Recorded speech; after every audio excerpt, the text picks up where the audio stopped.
Hello, everyone, and welcome to our Tuesday CFO Insider.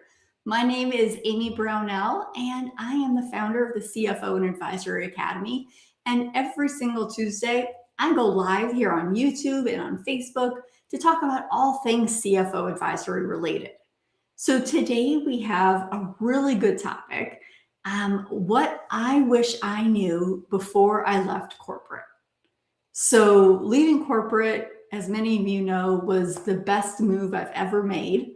But you know, it wasn't without a lot of anxiety and a lot of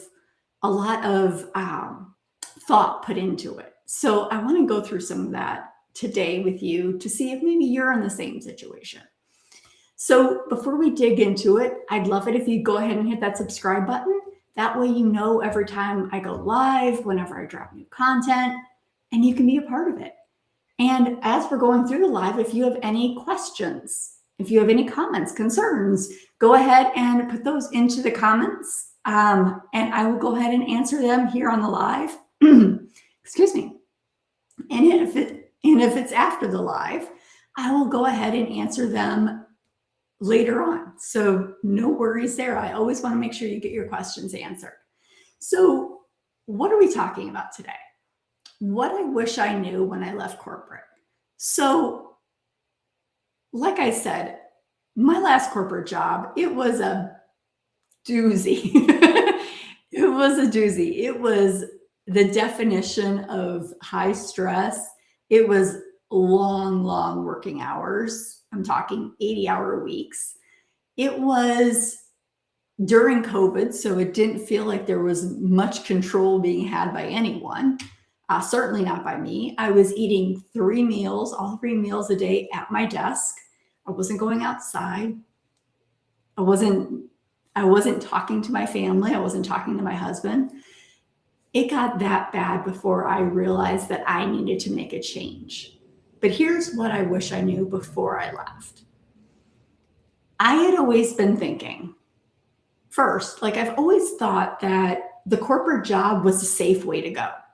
Like I have a paycheck, I have benefits, I am safe.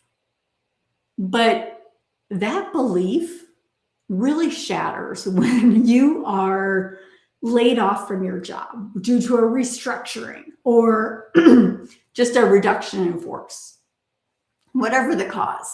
If you are let go from your job, it is a punch in the gut. Like, unless you've experienced it, it's hard to imagine.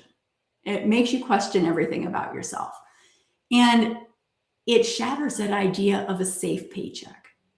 Because not only are you not in control of your time, like I wasn't, you're not in control of your income. That income can stop like a snap, and you have no control over it. Someone else sets your income, and someone else decides usually when it ends. So that is one thing. The other side of that is that there is a ceiling to how much you can make when you are working for someone else. In essence, you are trading time for money, and there is a limit onto not only how much you can work, but how much you can make.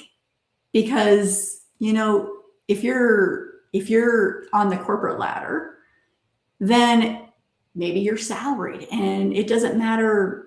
You make the same amount if you work 40 hours versus if you work 80 hours. But there is a cap on how much you make. And when you are on your own, it is unbelievable. Not only the opportunities that open up, but that ceiling goes away. I know that I personally started making considerably more money offering CFO and advisory services to small and medium-sized businesses than I did at my corporate job. And I was paid very, very well. So I know it's possible. The second thing is about your salary. What I wish I would have known is that there is a way to stay safe, keep your salary safe, and that is by having multiple streams of income. So you don't have to quit your job and start a CFO business. You can start a CFO business on the side of your job. That's what I did. And it works out like a dream because you're not held captive to that corporate environment. If they go through a restructuring or a reduction, you are safe because you already have something built. So you don't have to worry about that one paycheck being the difference between paying your bills and not paying your bills. That is the scary part. Everyone thinks that starting your own business, that's the scary part. That's the freeing part. The scary part is depending on somebody else for your income. So another thing I wish I would have known before I left corporate was the mistakes that you make with your first client. So I don't know about you guys, but I've made a ton of mistakes over my life. And certainly with my first client, I made a couple. One of the biggest ones, well, there was two. The two biggest ones were I didn't price it right. I was still kind of in that corporate mindset of this is how much my skills are worth and kind of underselling myself. Little did I know that that client would have paid me almost double what I quoted them as a price. So there's that. There's also the fact of I was not good at setting boundaries. Scope creep became an issue. I was doing all of this extra work, not getting paid for it. I didn't know how important that was to put into my engagement letters that a clearly defined scope, not only for me, but for my clients. So I want to make sure that they are getting me what I need, that they are holding up their end of the deal. They have to execute some of these things in order for it to be successful. And there's my part. I have to do my part of the deal. I have to give them the ideas and the recommendations and do the forecasting and the budgeting and understand what's happening in the business. So those are two of the things that I learned very quickly with my first client. Hopefully you can learn from my mistakes. Secondly, well, not secondly, I think we're number 4 actually. The skills that you are doing right now is very similar to CFO work. In a lot of cases, many of you are already doing CFO level work. What do I mean by that? Well, if you are in the corporate space, if you're a financial analyst, if you are a finance manager, if you are a controller, if you do accounting, you are already doing some portions of CFO work. You're helping the business understand what went right and what went wrong and making recommendations of how to fix it. You are managing cash. You're working on cash flow. You are making sure that those financials are good, clean, and accurate.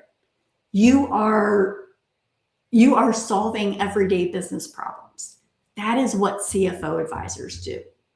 And if you are a bookkeeper, you're likely already doing a lot of those things. So the difference is you're just not getting paid for it. And I want you to get paid for it. I want you to get paid for the work you're doing.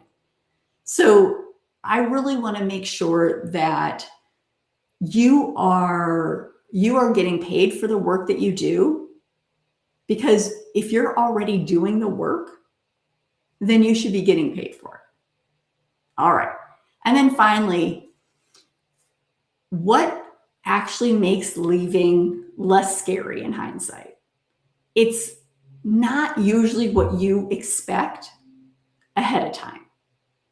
I know I spent a lot of years thinking, I don't know, I can't do this, I can't run my own business, I'm not qualified, it's scary, what happens if it doesn't work? Guess what? If it doesn't work, you go get a job. Or if it doesn't work, you work until it works. Because guess what? There are other people out there who have done this exact same thing and are super successful at it. And so if I did it and they did it, you can do it too. Absolutely, you can do it too. So remember, there is always a fallback. And part of what makes it less scary is working with someone who's been there and done it, someone like me.